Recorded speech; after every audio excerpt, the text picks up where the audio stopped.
ونؤمن به ونتوكل عليه ونعوذ بالله من شرور أنفسنا ومن سيئات أعمالنا من يهده الله فلا مضل له ومن يضلله فلا هادي له ونشهد أن لا إله إلا الله وحده لا شريك له ونشهد أن سيدنا ومولانا محمدا عبده ورسوله صلى الله تعالى على خير خلقه محمد وعلى آله وأصحابه ومن تبعهم بإحسان إلى يوم القيامة. أما بعد فأعوذ بالله من الشيطان الرجيم. بسم الله الرحمن الرحيم. ولسليمان الريح غدوها شهر ورواهها شهر وأسلنا له عين القطر ومن الجن من يعمل بين يديه بإذن ربه ومن يزغ منهم عن أمرنا نذقه من عذاب السعير. يعملون له ما يشاء من محاريب وتماثيل وجفان كالجباب وقدور الراسيات. اعملوا آل داود شكرا وقليل من عبادي الشكور. فلما قضينا عليه الموت ما دلهم على موته إلا دابة الأرض تأكل من سأته. فلما خر تبينت الجن أن لو كانوا يعلمون الغيب ما لبثوا في العذاب المهين. صدق اللہ العظیم.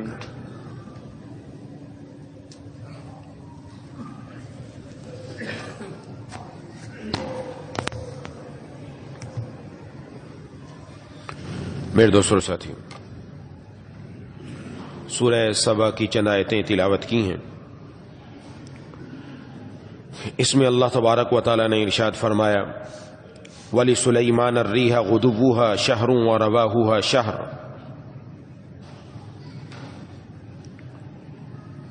اور حضرت سلیمان علیہ السلام کے لیے ہم نے ہوا کو تابع بنا دیا.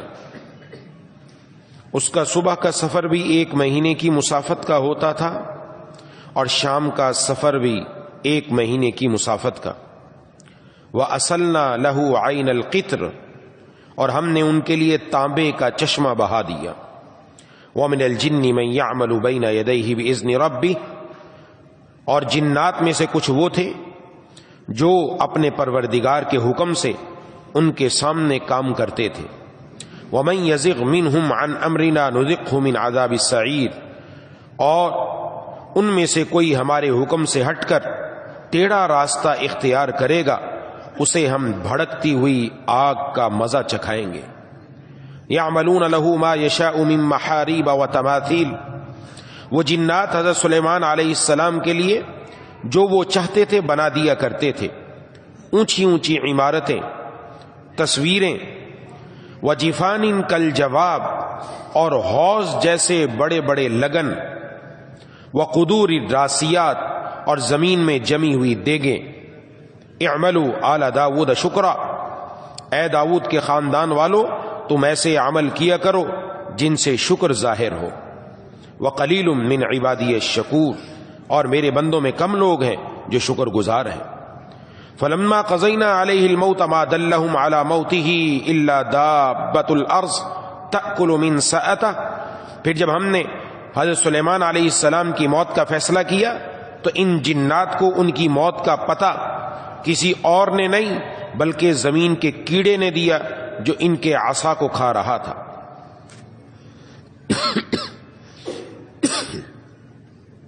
فلما خر تبینت الجن ان لو كانوا يعلمون الغیب ما لبثوا في العذاب المهین.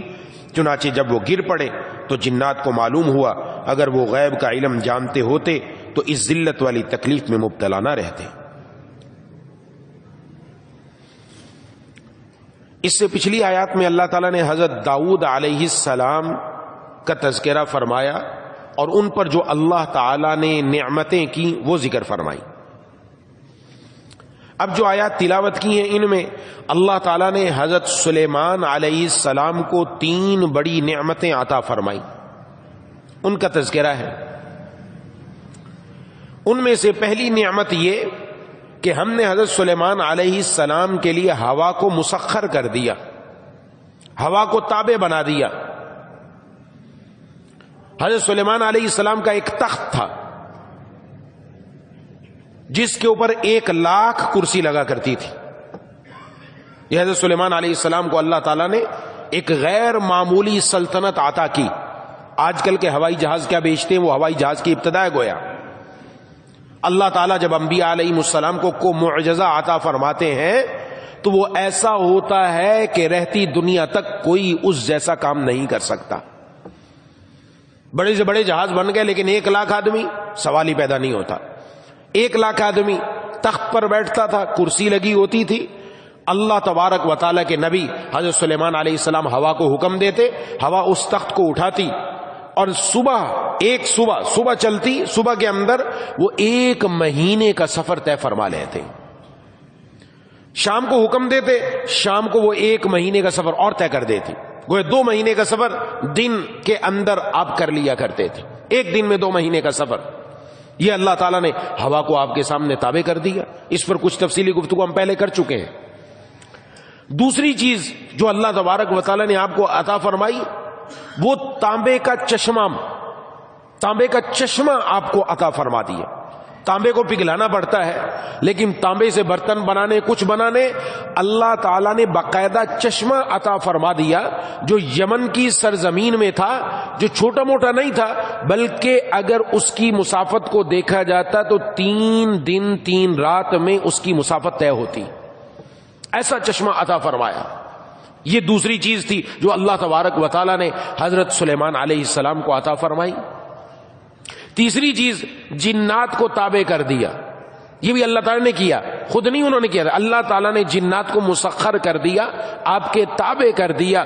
اب آپ جو چاہتے جنات سے کام لیتے، لہذا یہ جنات آپ کے لیے بڑی بڑی عمارتیں، بلند و بالا عمارتیں بناتے، بڑے بڑے مکانات بناتے، بڑی بڑی دیگیں بناتے. اتنی بڑی دیگیں کہ وہ زمین پر جمی رہتی، وہ زمین سے ہلتی نہیں تھی. ان کے اندر کھانے تیار ہوتے، ان کے ذریعے سے مخلوق خدا کو کھانے دیا کرتے. تو ایسی ایسی چیزیں اللہ تبارک و تعالیٰ نے آپ کو عطا فرمائی کہ یہ جنات آپ کے تابع کر دیے گئے اور جنات کے ذریعے آپ نے کام لیا. حضرت داؤد علیہ السلام نے مسجد اقصی فلسطین، مسجد اقصی کی بنیاد رکھی.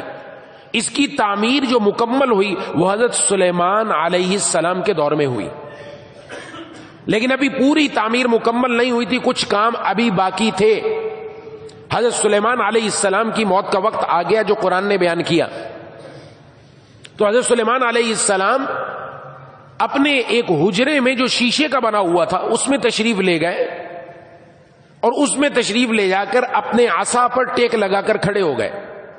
اس میں آپ عبادت کیا کرتے تھے، کیونکہ اگر جنات کو پتا چل جاتا کہ حضرت سلیمان علیہ السلام دنیا سے تشریف لے گئے یہ سارے کام چھوڑ چھاڑ دیتے. لیکن اصل مسجد اقصی کی تعمیر مکمل کرنی تھی، اس لیے اللہ تبارک و تعالیٰ نے یہ انتظام کیا. حضرت سلیمان علیہ السلام اس کے اوپر ٹیک لگا کے کھڑے ہو گئے اور آپ کا انتقال ہو گیا. اسی حالت میں آپ کھڑے رہے، یہاں تک کہ روایات میں آتا 1 سال مکمل ہوا. 1 سال میں جب پوری تعمیر مسجد اقصی کی مکمل ہو گئی تو پھر جنات کو پتہ چلا کہ حضرت سلیمان علیہ السلام کا انتقال تو بہت پہلے ہو چکا تھا، اور وہ پتہ اس طرح چلا کہ جو آپ کا عصا تھا اللہ تعالیٰ نے اس پر دیمک کو مسلط کر دیا. دیمک نے آ کر اس کو کھایا اور کھانے کی وجہ سے جب وہ کھوکھلا ہوا تو حضرت سلیمان علیہ السلام گر گئے، جس سے پتہ چلا کہ آپ دنیا سے تشریف لے جا چکے ہیں. یہ اللہ تبارک و تعالیٰ کا نظام ہے. اس پر کچھ باتیں ہیں جو انشاءاللہ میں عرض کروں گا. اور جنات جو یہ سمجھتے تھے ہمیں غیب کا علم ہے، بعض لوگ بھی یہ سمجھتے جنات کے پاس غیب کا علم ہے، تو ان کی اس بات کی تردید کر دی گئی کہ ان کو غیب کا کیا علم ہوگا. ان کے سامنے ایک بندہ کھڑا ہوا اور وہ دنیا سے چلا گیا لیکن ان کو پتہ نہ چل سکا. پتہ چلا غیب کا علم جنات کے پاس نہیں ہے. اور ان کا اس لیے انہوں نے کہا کہ بھئی ہم سمجھتے تھے غیب کا علم ہے ہمیں، لیکن ہم تو کچھ بھی پتہ نہیں چلا، اور یہاں تو یہ بھی معاملہ ہو گیا، اور سامنے ہی نظر آ رہے تھے لیکن یہ کام کرتے رہے۔ یہ حضرت سلیمان علیہ السلام کا اللہ تبارک و تعالیٰ نے انعامات کا تذکرہ کیا۔ حضرت داؤد علیہ السلام کے انعامات کا پیچھے تذکرہ آ چکا ہے۔ لوہا ان کے ہاتھ میں نرم کر دیا جس سے وہ زرہیں بنایا کرتے تھے، اور اللہ تعالیٰ نے پرندے ان کے لیے مسخر کر دیے کہ یہ پرندے ان کے ساتھ جب وہ اللہ کی کتاب کی تلاوت کرتے تو وہ بھی ان کے ساتھ تلاوت کیا کرتے تھے۔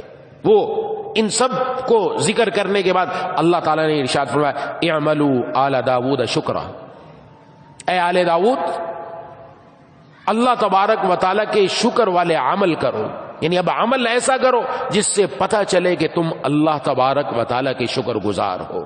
یہ چیز پتہ چلنی چاہیے کہ تم اللہ کے شکر گزار ہو، لیکن ساتھ ہی یہ فرما دیا میرے بندوں میں سے کم ہیں جو شکر گزار ہیں۔ یہاں یہ واقعہ تو تذکرہ ہو گیا، اس میں دو تین اہم باتیں ہیں جن کو سامنے رکھنا ضروری۔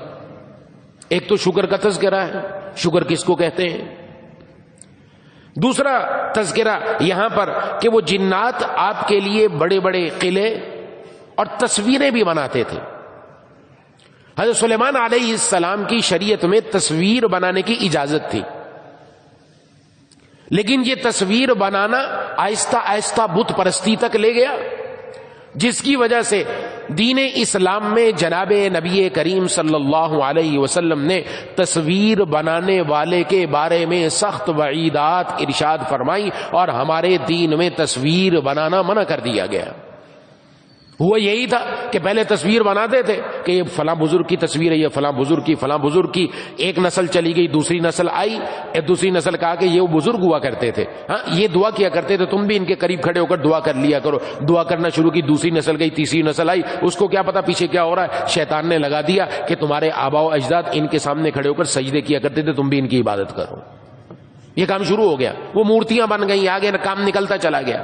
تو ہماری شریعت کے اندر اس کو حرام کر دیا گیا، اس کی اجازت نہیں۔ جناب نبی کریم صلی اللہ علیہ وسلم نے ارشاد فرمایا قیامت والے دن سب سے سخت عذاب تصویر بنانے والے کو دیا جائے گا۔ اب بعض لوگ کہتے ہیں کہ یہ جو موبائل کی تصویر ہے اس کی کون عبادت کرتا ہے، تو صرف یہ نہیں سمجھے، تصویر بنانا اس وجہ سے بھی منع ہے کہ مصور یہ اللہ تبارک و تعالیٰ کے اسماء میں سے ایک اسم ہے، اللہ تعالیٰ کا نام ہے۔ تصویر بنانا یہ صرف اللہ کا حق ہے، کوئی ایک اس کے اندر اگر شرکت کرنے کی کوشش کرے گا تو حدیث شریف میں آیا کل قیامت والے دن ان تصویر بنانے والوں کو مجبور کیا جائے گا اب ان کے اندر تم روح بھی پھونکو، روح بھی پھونکو، اور وہ نہیں پھونک پائیں گے۔ جناب نبی کریم صلی اللہ علیہ وسلم نے فرمایا لعنت ہے اللہ کی بہت سارے لوگوں پر، ان میں ایک ذکر کیا تصویر بنانے والے پر اللہ کی لعنت ہے۔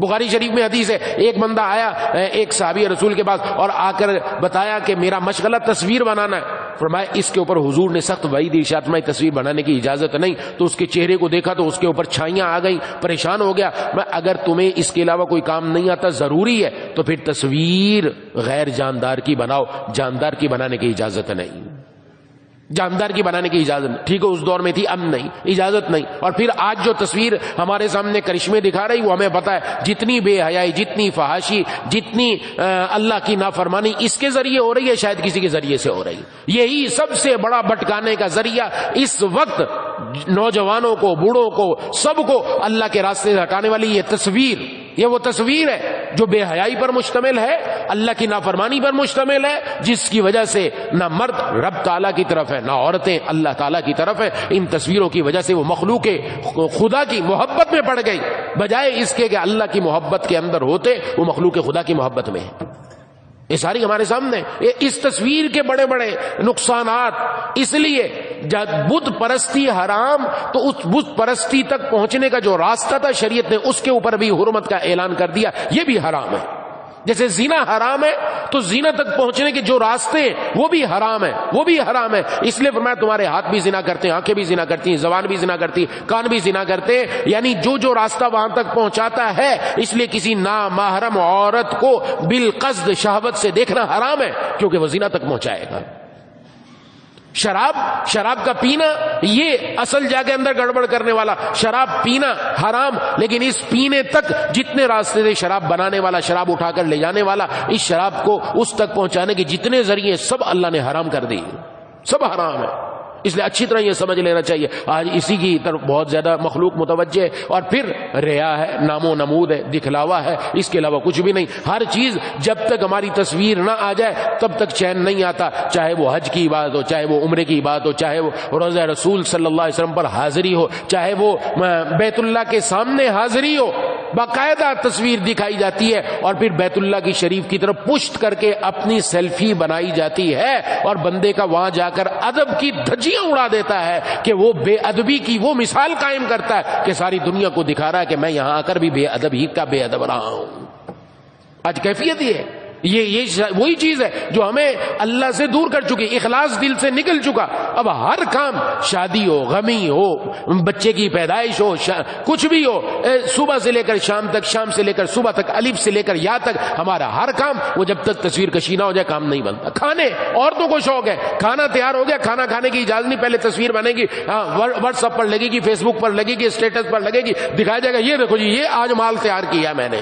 بھی بہت کیا کام کر لیا آپ نے تیار کر کے؟ لوگوں کو دکھانا تھا، لوگوں کے لیے کیا یا اپنے اللہ کے لیے کیا؟ یا جناب نبی کریم صلی اللہ علیہ وسلم کی سنت جو سمجھتے ہوئے کہ گھر والوں کو خدمت کرنا، اس کو سامنے رکھتے ہوئے کہ جو اس کو کھائے گا اس کے اندر تقویت پیدا ہوگی، وہ عبادت کرے گا، مجھے اس کا ثواب ملے گا، سارا ضائع ہو رہا ہے کیونکہ ریا، دکھلاوا، نام و نمود آتا چلا جا رہا، سارا تصویر کشی کی وجہ سے۔ یہ تو سارے چند مضرات میں نے بیان کی، اس پر تو گفتگو لمبی ہو جائے گی، لیکن سمجھ لینا چاہیے ہماری شریعت کے اندر اس کو حرام اس لیے قرار دیا۔ اسی وجہ سے اب کوئی نیک عمل، وہ نیک عمل اللہ کے ہاں تب قابل قبول ہوگا جب اس میں وزن ہوگا، وزن ہوگا۔ اللہ تبارک و تعالیٰ کے اعمال کی گنتی نہیں ہے، پر سب کو معلوم ہے وہاں گنتی نہیں ہونی 10 15 20 25 نہیں، وہاں عمل کا وزن کیا جائے گا، جس کا وزن زیادہ ہو گیا نیکیوں کا وہ کامیاب ہوگا، اور وزن عمل میں پیدا ہوتا ہے اخلاص کے ذریعے سے۔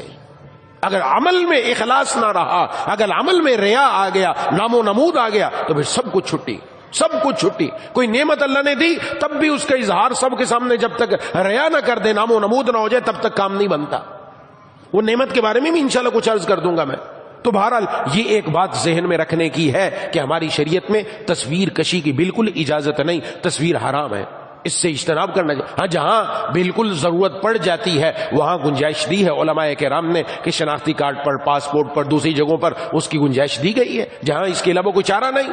لیکن جہاں اس کے علاوہ چارہ ہے وہاں اس سے بچنا چاہیے، اپنے اندر یہ چیز لے کر آنی چاہیے۔ دوسری بات یہاں پر جو اللہ تبارک و تعالیٰ نے حضرت سلیمان علیہ السلام کو جب آپ کا آخری وقت آیا اور آپ ٹیک لگا کر کھڑے ہو گئے، یہاں سے اللہ تبارک و تعالیٰ یہ بتلانا چاہتے ہیں کہ موت سے کسی کو چھٹکارا نہیں، موت کا وقت متعین ہے اور وہ سب پر آ کر رہے گی۔ اصل آدمی وہ ہے، اصل اللہ کا فرما بردار اور بندہ اور بندی وہ ہے جو اس موت کے وقت کے آنے سے پہلے تیاری کر لے۔ اس لیے اس سے کسی کو مفر نہیں، چاہے وہ وقت کے نبی ہو، چاہے وہ خاتم الانبیاء سید المرسلین جناب نبی کریم صلی اللہ علیہ وسلم ہو، موت آ کر رہے گی، اس سے کسی کو چھٹکارا نہیں۔ لیکن آج یہ بھی المیہ ہے، اپنے ہاتھوں سے اپنے عزیز و اقارب کو دفنا کر آ جاتے ہیں، لیکن یہ خیال تک نہیں آتا کہ 13 نمبر بھی کسی دن یہاں آنے والا ہے۔ جس کو اپنی موت کا یقین دل میں بیٹھ جائے کہ ہاں میں نے بھی جانا ہے، تو اس کے اعمال درست ہونے لگ جاتے ہیں، وہ اللہ کی نافرمانی سے بچتا ہے، وہ خلوت میں ہو جلوت میں ہو، وہ کمرے میں تنہائی میں ہو یا لوگوں کے سامنے ہو، ہر وقت ہر حال میں اللہ کی نافرمانی سے بچتا ہے، اس کا اہتمام کرتا ہے۔ تو ایک بات تو یہ پتہ چلی کہ موت سے چھٹکارا ممکن نہیں، اور دوسرا کہ اللہ تبارک و تعالیٰ کو جو کام لینا ہوتا ہے اس کے لیے اللہ جس طرح چاہیں انتظام کر لیتے ہیں۔ اللہ نے جو کام لینا، حضرت سلیمان علیہ السلام کے ذریعے کام لیا کہ ان جنات کے ذریعے سے مسجد اقصی کی تعمیر مکمل کروانی تھی، تو اللہ تعالیٰ نے اسباب کے اعتبار سے جو چیز اختیار فرمائی وہ اللہ تبارک و تعالیٰ نے دنیا والوں کو دکھایا کہ جب ہم چاہتے ہیں تو سارے کے سارے اسباب متوجہ ہو جاتے ہیں، بندے کے کام بننے لگتے ہیں، اور جب ہم نہیں چاہتے وہی اسباب فیل ہو جاتے ہیں، وہی اسباب فیل ہو جاتے ہیں۔ وہی عصا جس کے اوپر ٹیک لگائی تھی، بالآخر آ کر دیمک نے جب کھایا، پہلے کیوں نہیں کھایا؟ پہلے بھی کھا سکتی تھی، آ کر سال کے بعد ہی کیوں کھایا؟ اس وقت کیوں کھایا جب مسجد اقصی مکمل ہو گئی؟ اللہ تعالیٰ کا حکم ہوا، اب اس نے اس کو کھانا شروع کر دیا کہ جو اسباب پہلے ہمارے حکم پر ہر کچھ موقوف ہے، ہم جب حکم دیں گے وہ تمہارے ساتھ ہو جائیں گے، اور جب ہم حکم دیں گے اسباب کتنے بھی کیوں نہ ہو سارے کے سارے دھرے کے دھرے رہ جائیں گے، بندہ اکیلا رہ جائے گا۔ اب کام آنے والی ساتھ صرف اللہ تبارک و تعالیٰ کی ہے، اس طرف متوجہ ہونا چاہیے، یہ بھی بتلا دیا گیا۔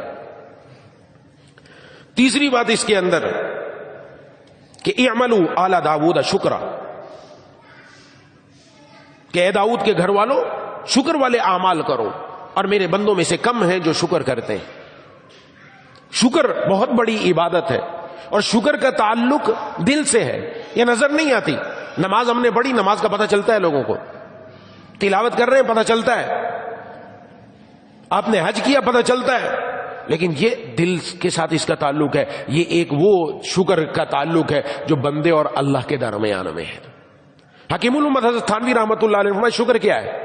ہم نے شکر الحمدللہ کے لیے شکر ہے نہیں، اس کے اندر چند چیزیں فرمایا۔ اللہ تبارک و تعالی جب کسی کو کوئی نعمت دے، یعنی کوئی ایسی چیز ملے جو ہماری طبیعت کے موافق ہے، چاہے اختیار سے ملی چاہے بغیر اختیار کے ملے۔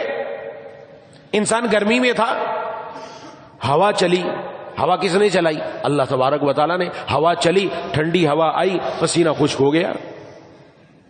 ایسی جگہ تھے، پیاس لگی، پانی کا اللہ تعالیٰ کی طرف سے انتظام ہو گیا، پانی پی لیا، غیر اختیاری۔ اختیاری کیا؟ اختیاری کہ ڈیوٹی پر جاتے ہیں صبح سے شام تک، یہ ہم نے جا کر خود کی ڈیوٹی، اس ڈیوٹی کے بدلے میں کچھ دنیا کی نعمت بندے کو مل جاتی ہے، یہ اختیار میں ہے۔ تو اختیار میں ہو یا غیر اختیار، دونوں صورتوں میں فرمایا سب سے پہلے اس کو اللہ کی نعمت سمجھنا، اللہ کی طرف سے یہ اللہ کی نعمت ہے۔ غیر اختیاری اس کو تو ہر کوئی نعمت سمجھتا ہے کہ میرا اختیار نہیں تھا مل گئی، لیکن جو اختیار میں ہوتا ہے اس میں اپنے اوپر بھروسہ، میں نے یہ کیا، میں نے اپنے دماغ لڑایا، میں نے صبح سے شام تک محنت کی، تب میرے ہاتھ میں آیا، وہ اس طرح متوجہ ہو جاتا ہے۔ یہی ایک مومن اور غیر مومن کا فرق ہے، یہی ایک اللہ کے فرما بردار اور نافرمان کا فرق ہے۔ فرما بردار اس کی نظر اپنے عمل پر نہیں، اللہ کی ذات پر ہوتی ہے کہ اللہ تبارک و تعالیٰ کی طرف سے عطا کردہ یہ نعمت ہے، یہ اپنی طرف سے سمجھتا ہے کہ میں نے کیا نہیں۔ اب چاہے ہمیں صبح سے شام تک ہم روزگار پر چاہتے ہیں، کاروبار چلایا، ملازمت کی، کچھ بھی کیا، لیکن جو کچھ ملا مہینے کے بعد، 6 مہینے کے بعد، دن کے بعد، وہ بھی اللہ تعالیٰ کی نعمت ہے، طبیعت کے موافق مل گیا۔ تو اب اس کو فرمایا سب سے پہلی چیز ہے کہ دل سے اس کو اللہ کی نعمت سمجھنا۔ نمبر 2، پھر اس پر خوش بھی ہونا، خوش ہونا۔ جب اللہ تعالیٰ کی نعمت ملی، نعمت ملنے سے پہلے اس کی جو کیفیت تھی نعمت ملنے کے بعد بدل جائے، چہرے پر خوشی ظاہر ہو، جسم پر خوشی ظاہر ہو، پتہ چلے کہ واقعتاً یہ اللہ تبارک و تعالیٰ کی نعمت پر خوش ہوا ہے۔ یہ منعم کا حق ہے، انعام دینے والے کا حق ہے کہ جب وہ انعام دے تو ہم خوش ہو جائیں۔ عید الفطر والے دن چہرے پر بشاشت ہونی چاہیے۔ کیوں بشاشت ہونی چاہیے؟ اس لیے ماہ رمضان المبارک کے بعد اللہ تبارک و تعالیٰ کی طرف سے آج اعلان ہوتا ہے کہ جتنے لوگ آئے ہیں عیدگاہ میں، اللہ نے نہ صرف سب کی مغفرت کر دی بلکہ اللہ نے سب کے گناہوں کو نیکیوں سے بدل دیا ہے۔ چہرے پر بشاشت۔ بعض لوگ اس دن بھی منہ بنا ہوا ہے، اگر پہلے بھی منہ بنا ہوا، نعمت کے بعد بھی منہ بنا ہوا، اس نے نعمت کی قدر نہیں کی۔ اس لیے جناب نبی کریم صلی اللہ علیہ وسلم نے فرمایا اگر اللہ نے کوئی نعمت دی تو اس کا اثر تمہارے جسم پر بھی ظاہر ہو۔ اللہ نے مال کی نعمت دی تو پھر اس کے مطابق جسم کا اوڑھنا بچھونا پہننا یہ بھی ہونا چاہیے، یہ بھی ہونا چاہیے۔ تو دوسری بات اس کو بھی ذہن میں رکھنا ہے کہ اللہ تعالیٰ کی نعمت پر خوش ہونا۔ نعمت پر مومن بھی خوش ہوتا ہے، نعمت پر کافر بھی خوش ہوتا ہے۔ مومن خوش ہوتا ہے میرے اللہ کا انعام ہے، کافر سمجھتا ہے میرے ہاتھوں کی کمائی ہے۔ دونوں میں فرق ہے۔ اس لیے قارون نے کہا تھا میرے ہاتھوں کا سب کچھ کمایا ہوا ہے، اور حضرت داؤد علیہ السلام اور حضرت سلیمان علیہ السلام اللہ نے ان کو غیر معمولی نعمتیں عطا فرمائی، انہوں نے اللہ کا شکر ادا کیا۔ کہ اللہ کا شکر ہے کہ اللہ تبارک و تعالیٰ نے یہ عطا فرمایا. تیسری بات کہ جب یہ ہو گیا، اب یہ سمجھنا کہ یہ جو نعمت ملی ہے یہ میری لیاقت سے بڑھ کر ملی ہے. میں اس کا اہل نہیں تھا، میں اس کا استحقاق نہیں رکھتا تھا، میرے اندر کوئی ایسی بات نہیں تھی مجھے یہ نعمت ملتی، یہ محض اللہ کا انعام ہے. اللہ نے بغیر استحقاق کے مجھے یہ نعمت عطا فرما دی. اپنا استحقاق کبھی نہیں سمجھنا چاہیے، ہے بھی نہیں، یہ نعمت اللہ تبارک و تعالیٰ کی طرف سے ہے. اور نمبر 4، زبان سے اللہ کی تعریف کرنا. الحمدللہ الحمدللہ الحمدللہ. جو نعمت مل گئی، کپڑے کی نعمت الحمدللہ، پانی کی نعمت الحمدللہ، کھانے کی نعمت الحمدللہ، گھر کے اندر سب اچھے ہیں الحمدللہ، گھر کے اندر گئے اور کھانا تیار ہے الحمدللہ، گھر سے نکلے مسجد میں پہنچے الحمدللہ، جماعت وقت پر مل گئی الحمدللہ، ہر ایک وقت پر الحمدللہ الحمدللہ. حضرت ڈاکٹر عبدالعلی عارفی رحمۃ اللہ علیہ فرمایا کرتے تھے، ایک بزرگ تھے رات کو سوتے وقت زبان پر رٹ لگا لیتے الحمدللہ الحمدللہ الحمدللہ. کسی نے پوچھا کیا بات ہے؟ فرمایا دن میں اللہ کی نعمتوں کی طرف توجہ نہیں رہتی کہ اس کا شکر ادا کروں، رات کو سوتے وقت سوچتا ہوں صبح سے اب تک کون کون سی نعمت اللہ نے مجھے دی، ایک ایک پر اللہ کا میں شکر ادا کرتا ہوں. لیکن شکر ادا کرنے والے کم ہیں، شکر ادا کرنے والے کم ہیں، اس لیے کہ ناشکری زیادہ ہے. تکلیف پریشانی وہ تو نظر آتی ہے، لیکن 100 نعمتیں ایک مصیبت کے ساتھ جمع ہیں، وہ 100 نعمتیں نظر نہیں آتی. اور پھر 5ویں بات یہ کہ اس نعمت کو اللہ کی نافرمانی میں استعمال نہیں کرنا، گناہوں میں استعمال نہیں کرنا کہ یہ نعمت گناہوں میں استعمال ہو. آنکھ کی نعمت، زبان کی نعمت، کان کی نعمت، جسم کی نعمت، گھر کی نعمت، گھر کے اندر اے سی کی نعمت، سردیوں کے اندر ہیٹر کی نعمت، یہ نعمتیں، ان نعمتوں کو اللہ کی نافرمانی میں استعمال نہ کرے، اللہ کی فرما برداری میں استعمال کرے. فرمایا یہ جس نے 5 کام کر لیے یہ اس نے اللہ کا شکر ادا کی، یہ اس نے اللہ کا شکر ادا کیا.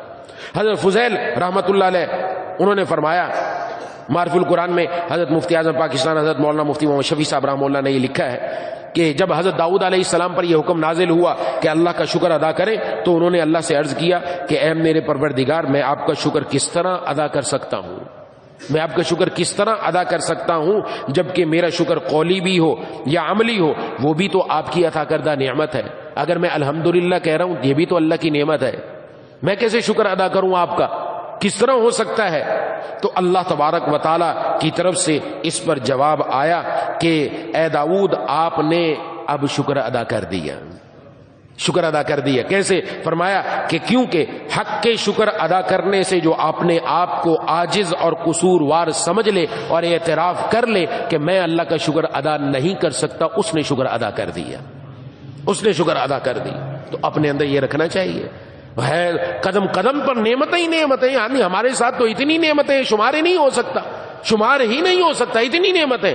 ان نعمتوں پر بجائے شکر کے صبح سے شام تک ناشکری چلتی ہے. خاص طور پر خواتین توجہ رکھنی چاہیے، وہ چھوٹی چھوٹی باتوں پر ناشکری. تم نے کیا دیا؟ شوہر کو بار بار لتاڑنا کہ میرے ابا نے تو یہ دیا، تو نے کیا دیا مجھے، میرے ابا نے تو یہ کر دیا، تو نے کیا کر دیا، میرے بھائی نے تو یہ کر دیا، تو نے کیا کر دیا. بس اسی کے اوپر ساری زندگی گزر رہی ہے، بس اسی چکر میں صبح سے شام تک آپ پر ہزارہ نعمتیں اللہ تعالیٰ دے رہے ہیں، ان کا شکر ادا کرو اور شکر کی بدولت اللہ اور عطا فرما دیں گے انشاءاللہ، اور عطا فرما. اور اب بھی دے رہے ہیں، ایسا نہیں دے رہے، اب بھی دے رہے ہیں، لیکن توجہ ہی نہیں اس طرف.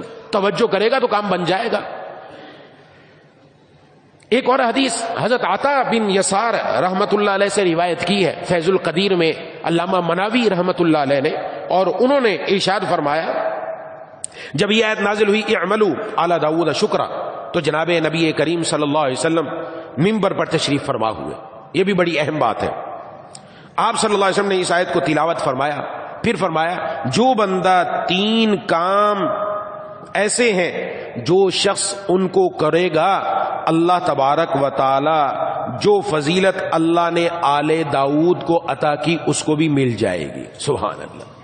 3 کام کرے گا جو فضیلت اللہ نے آل داؤد کو عطا کی وہ اس کو بھی مل جائے گی. صحابہ اکرام نے عرض کیا اے اللہ کے رسول وہ کیا کام ہے؟ تو جناب نبی کریم صلی اللہ علیہ وسلم نے فرمایا نمبر 1 رضامندی کی حالت میں اور غصے کی حالت میں دونوں میں انصاف پر قائم رہنا. چاہے آپ خوش ہوں چاہے آپ غصے میں ہو، عدل اور انصاف اپنے ہاتھ سے جانے نہیں دینا.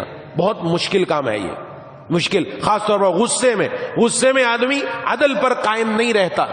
غصے میں آ کر سامنے والے کی جتنی غلطی ہے اس سے زیادہ اس کو ڈانٹ دینا، اس سے زیادہ اس کو سزا دے دینا، اس کو مارنا عدل کے خلاف ہے. کل اس کی پکڑ ہوگی. جب جناب نبی کریم صلی اللہ علیہ وسلم کے سامنے ایک مولا آیا اور اس نے آ کر کہا کہ میرے کچھ غلام ہیں وہ میری نافرمانی کرتے ہیں، اس پر میں ان کو سزا دیتا ہوں، تو یہ کیسا عمل ہے؟ فرمایا ان کا نافرمانی کرنا، تیرا سزا دینا، قیامت والے دن دونوں کا وزن ہوگا. اگر تو دونوں برابر سرابر ہوئے تو چھوٹ گیا، اور اگر تو نے سزا زیادہ دی، انہوں نے نافرمانی کم کی، تو تو پھنس جائے گا. اور اگر انہوں نے نافرمانی زیادہ کی، تو نے سزا کم دی، تو یہ تیرے فائدے کے لیے. اس نے کہا کہ میں نے سب کو ہی آزاد کر دیا، سب آزاد، کہ میں جو یہ نوبت ہی نہ آئے، نہ جانے میں جو ان کو سزا دے رہا ہوں کہیں ایسا نہ ہو وہ بڑھ جائے، قیامت والے دن میں پھنس جاؤں گا. آج عدل بڑی چیز ہے. گھروں کے اندر بچوں کے ساتھ عدل ہے کہ نہیں ہے؟ بیوی کے ساتھ عدل ہے کہ نہیں ہے؟ والدین کے ساتھ ہے کہ نہیں ہے؟ جگہ جگہ پر خوشی میں تو آدمی ہے، غضب میں اصل اس کا پتہ چلتا ہے، اس کا پتہ چلتا ہے. ایک بات. نمبر دو ارشاد فرمایا غنا اور فقر، یعنی مالداری ہو یا فقر ہو، دونوں حالتوں میں اعتدال میں رہنا. جب پیسہ نہیں ہے، کم ہے، تو بھی ترتیب سے چلتا ہے. جب پیسہ زیادہ ہے تو بھی ترتیب سے چلتا ہے. یہ نہیں کہ پیسہ زیادہ آ گیا اب بس اللے تللوں میں اڑانا شروع کر دیا، اعتدال میں نہ رہا.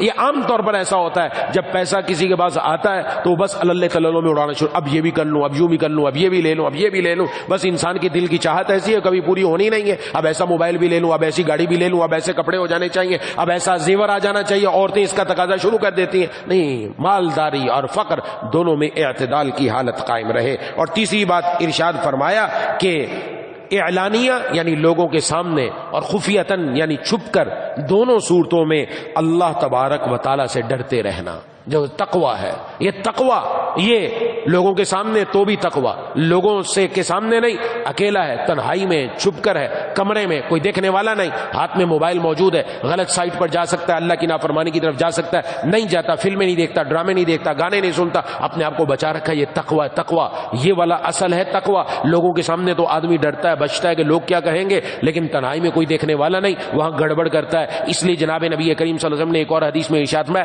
3 چیزیں ہیں جو بندے کو نجات دلانے والی ہیں، یعنی دنیا میں بھی ہلاکت سے بچے گا، آخرت میں بھی ہلاکت سے بچے گا. اور وہ 3 چیزیں یہی ہیں جو حضور نے بیان فرمائی ہیں. یہی اس لیے ان 3 باتوں کا اہتمام ہلاکت سے بھی بچائیں گی، دین اور دنیا بھی بنے گی. اور پھر اس پر جناب نبی کریم صلی اللہ علیہ وسلم نے جو ارشاد فرمایا کہ جو فضیلت آل داؤد کو عطا کی گئی وہ ان 3 کام کرنے والوں کو بھی اللہ عطا فرمائے گا. اس لیے اس کا اہتمام اللہ سے مانگا بھی جائے کہ اللہ ہر حالت میں ہمیں اعتدال میں رہنے دے. مالداری ہو، فقر میں ہو، اعتدال کے اندر ہو، غصے میں ہو، خوشی میں ہو، دونوں حالتوں کے اندر عدل اور انصاف کے ساتھ رہنے کی توفیق عطا فرما. چھپ کر ہو یا اعلانیہ ہو، لوگوں کے سامنے ہو یا اکیلے ہو، تنہائی ہو، یا اللہ ہر حال میں اپنا تقوی عطا فرما. یہ چیز جس کو نصیب ہو گئی تو سبحان اللہ وارے نیارے ہو گئے اس کے. اس کی عادت اپنی زندگی کے اندر رکھنی چاہیے. اور حضرت سلیمان علیہ السلام جب یہ آپ نے تعمیر فرمائی مسجد، اور ظاہر ہے کہ مکمل تعمیر نہیں ہوئی، کچھ تھوڑی بہت کام رہ جاتے ہیں جو بعد میں ادا کیے جاتے ہیں، لیکن جب اپنی طرف سے مکمل ہو چکی تھی اس وقت ایک دعا کی تھی مسجد اقصی کی فضیلت کی، کہ اللہ تبارک و تعالی کے سامنے دعا کی کہ اے الہ العالمین، جو بندہ بھی اس مسجد کے اندر نماز کے لیے آئے، اس کے علاوہ کسی اور کام کے لیے نہ آئے، جب وہ اس مسجد سے نکل کر جائے تو آپ اس کے گناہ اس طرح معاف فرما دے جیسے ابھی ماں کے پیٹ سے پیدا ہوا ہے. یہ حضرت سلیمان علیہ السلام نے دعا فرمائی. مسجد اقصی کی بہت بڑی فضیلت ہے، یہ بہت بڑی فضیلت ہے کہ جو حضرت سلیمان علیہ السلام نے دعا میں مانگی. مسلم شریف کے اندر یہ حدیث موجود ہے کہ انہوں نے 3 دعائیں کی تھی. ایک دعا یہ تھی، 2 دعائیں وہ ایک سلطنت کے بارے میں، ایک دوسری چیز کے بارے میں. تو بہرحال اصل چیز ہے شکر گزار ہو جانا، بڑی نعمت. لیکن میرے بندوں میں سے کم ہے جو شکر گزار ہے. اللہ سے مانگنا چاہیے یا اللہ میں شکر گزار بنا دے، یا اللہ میں شکر گزار بنا دے، یا اللہ میں شکر گزار بنا دے. ہر نماز کے بعد اس دعا کا اہتمام کرے کہ اللہ مجھے اپنے شکر گزار بندوں میں شامل فرما دے. قدم قدم پر شکر ادا کر. کئی ایسے لوگ ہیں بظاہر وہ ایسے نظر آتے ہیں کہ زیادہ واقف نہیں ہے، لیکن کھانا کھایا، یا اللہ تیرا شکر ہے تو نے بہت اچھا کھانا کھلایا، حالانکہ عام کھانا ہے، بہت اچھا کھانا کھلایا، یا اللہ جس طرح تو نے مجھے کھلایا سارے جہان کو ایسا کھلا دے. شکر ہے. اس لیے ہمارے حضرت والا نبر اللہ مرکز بھی یہ ارشاد فرمایا کرتے تھے، جب بھی دنیا کی کوئی نعمت ملے اللہ کی طرف فوراً متوجہ ہو جاؤ، یا اللہ آپ نے دنیا میں یہ نعمت عطا فرمائی، اس سے بڑھ کر جنت میں عطا فرمائیے گا۔ یہ نہیں کہ دنیا کی نعمت میں مشغول ہو کر بس بھول گیا، یہ اصل شکر یہ ہے بندے کی توجہ اللہ تبارک و تعالیٰ کی طرف، بندے کی توجہ اللہ کی طرف ہو گئی، بس کام بن گیا۔ اسی لیے شکر گزار بندہ یہ شیطان کے داؤ سے بچ جاتا ہے، شیطان کے داؤ سے بچ جاتا ہے۔ شیطان نے بھی یہی کہا تھا، آپ کے بندوں میں سے کم شکر گزار ہوں گے۔ نہ شکرا وہ شیطان کے داؤ میں آ جاتا ہے، لیکن جو شکر کی عادت بنا لیتا ہے وہ اللہ تبارک و تعالی شیطان کے داؤ سے بھی اس کی حفاظت فرما دیتے ہیں۔ تو بہرحال یہ ہمیں سبق ملتا ہے اس سے کہ ہم بھی اپنی زندگی کے اندر شکر لائیں، اور شکر میں صرف اتنا ہی نہیں الحمدللہ کہہ لیا، بلکہ وہ جو نعمت ملی ہے وہ اللہ کی نافرمانی میں نہ، موبائل نعمت ہے اللہ تعالیٰ کی لیکن اللہ کی نافرمانی میں استعمال نہ ہو، گھر اللہ کی نعمت ہے نافرمانی میں استعمال نہ ہو، پیسہ اللہ کی نعمت ہے نافرمانی میں استعمال نہ ہو، اور بھی گھر کے اندر ہزاروں چیزیں، اور ہمارے جسم پر حسن اللہ کی نعمت ہے لیکن نافرمانی میں استعمال نہ ہو کہ ٹک ٹاک پر اپنی تصویریں بنا کر اپلوڈ کی جا رہی ہیں، ٹک ٹاکر یوٹیوبر اور فیس بک کے اندر آنا چاہ رہے ہیں تاکہ ہمیں بھی انکم شروع ہو جائے، اور اس میں بچیاں بچے سارے آ رہے ہیں۔ یہ کیا کن چکروں کے اندر پڑ گئے؟ ہم تو اس کام کے لیے آئے نہیں تھے، ہم تو آئے تھے کہ اپنا دل اس قابل بنا لیں کہ اللہ کو پسند آ جائے، دل اس قابل بنا لے، چہرہ اس قابل، جسم اس قابل، اور جسم کے اوپر کپڑے اس قابل، جسم کی فٹنس اس کے لیے سب انتظام ہے، یہ بھی کرنا ہے وہ بھی کرنا ہے۔ بعض جم بھی جوائن کر لیتے کہ جم کے اندر جاؤ تاکہ جسم فٹ رہے، جسم کو یوں بن جائے، جسم یوں بن جائے، جسم یوں بن جائے۔ اس کا ناغہ نہیں ہے، لیکن دل بھی ایسا بن رہا ہے کہ نہیں، اس کے ناغے پہ ناغے ہوتے چلے جا رہے ہیں کہ وہ دل اللہ تبارک و تعالیٰ کے قابل بھی بنایا کہ نہیں بنایا، اس دل کو بھی اس قابل بنایا کہ اللہ کو پسند آ جائے۔ اس دل کے اندر ہے کیا؟ ایسا تو نہیں ناشکری ہی بھری ہوئی ہے، اس دل کے اندر شکر بھی ہے کہ نہیں ہے؟ شکر گزاری آ گئی، بہت بڑی نعمت ہے جو اللہ تبارک و تعالیٰ عطا فرماتے، کم ہی لوگوں کو ملتی ہے۔ جو اللہ سے عرض کی اللہ اپنے خود کا کلیل مجھے انہیں کلیل میں شامل کر دیجئے، میں بھی کلیل میں ہی آ جاؤں، بس مجھے ان لوگوں میں شامل کر دے۔ تو عادت بنا لیں صبح شام، اس لیے ہر نماز کے بعد الحمدللہ الحمدللہ پڑھا کیوں جاتا ہے؟ یا اللہ آپ کا شکر ہے آپ نے نماز کی توفیق عطا فرما دی، الحمدللہ اپنے سامنے سر جھکانے کی توفیق دے دی۔ یہ ہر عبادت پر، ہر نعمت پر، کچھ بھی کام صبح سے شام تک، ہر وہ کام جو ہماری طبیعت کے موافق ہوا، ہماری طبیعت کے موافق، طبیعت کو اچھا لگا، بس اس پر شکر شکر شکر شکر، جو یہ عادت بنا لی، پھر دیکھیں اللہ تعالیٰ کہاں کہاں سے دیتا ہے اور کیسے کیسے دیتا ہے۔ ایسی ایسی جگہوں سے اللہ کی نعمتیں آئیں گی، وہم و گمان میں بھی نہیں رہیں گی۔ یہ شکر ایسی عبادت ہے لیکن بہت کم ہے۔ قرآن کی ابتدا الحمدللہ الحمدللہ الحمدللہ سے ہو رہی ہے، اشارہ ہے شکر اپنی زندگی میں لے آؤ، آگے سارے کام زندگی کے اندر آ جائیں گے۔ اللہ تبارک و تعالیٰ مجھے اور آپ کو ان باتوں پر عمل کرنے کی توفیق عطا فرمائے۔ وآخر دعوانا ان الحمدللہ رب العالمین۔ بسم اللہ الرحمن الرحیم، الحمدللہ رب العالمین الرحمن الرحیم مالک یوم الدین، ایاک نعبد وایاک نستعین، اهدنا الصراط المستقیم صراط الذین انعمت علیہم غیر المغضوب علیہم ولا الضالین۔ اللهم صل على سيدنا ومولانا محمد وعلى آل سيدنا ومولانا محمد وبارک وسلم۔ مولا کریم اے الہ العالمین اے ارحم الراحمین جا ذا الجلال والاکرام، یا اللہ یا جو کچھ کہا اور سنا، یا اللہ میرے کہنے میں، ساتھیوں کے سننے میں، عورتوں کے سننے میں اخلاص پیدا فرما دیجیے، ہم سب کو ان باتوں پر عمل کرنے کی توفیق عطا فرما۔ یا الہ العالمین یا ارحم الراحمین ہمیں اپنے شکر گزار بندوں میں شامل فرما، شکر گزار بندیوں میں شامل فرما، شکر کرنے والوں میں شامل فرما، نا شکری سے ہم سب کی حفاظت فرما۔ یا الہ العالمین یا ارحم الراحمین یا ذا الجلال والاکرام مرنے سے پہلے موت کی تیاری کرنے کی توفیق عطا فرما۔ یا الہ العالمین یا ارحم الراحمین اپنے اعمال کو اپنی زندگی میں درست کرنے کی فکر پیدا فرما، مرنے سے پہلے پہلے سچی توبہ کی ضرور توفیق عطا فرما، خاتمہ ایمان پر نصیب فرما دیجئے۔